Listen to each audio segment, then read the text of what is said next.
Evening மழை வர மாரி கிளைமேட் ரொம்பவே சூப்பரா இருந்துச்சு. எனக்கு மழை டைம் பார்த்தோனே என்னோட ஸ்கூல் டேஸ் தான் ஞாபகம் வந்துச்சு. மலரும் நினைவுகள் போல.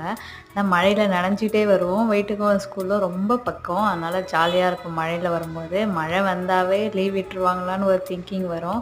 பட் விட மாட்டாங்க. மழை வராத டைமில் தான் லீவ் விடுவாங்க. சரி லீவ் விடுவாங்கன்னு சொல்லிட்டு ஹோம்ஒர்க் எழுதாம போனால் அன்றைக்கி போய் செம்ம பல்ப்பு வாங்க வேண்டியதாக இருக்கும். ஸோ இந்த மாதிரி விஷயம்லாம் நடந்திருக்கு நம்ம லைஃப்பில். உங்களுக்கு மழை டைம் என்ன ஞாபகம் வரும்னு மறக்காமல் கமெண்ட் பண்ணுங்கள். எனக்கு ரொம்ப பிடிக்குங்க மழை வந்தால். சில்லுன்னு சூப்பராக இருக்கும். விட்டால் நனைஞ்சிட்டே இருக்கலாமான்னு இருக்கும். பட் வீட்டில் நனைய விட மாட்டாங்கல்ல, என்ன பண்ணுறது.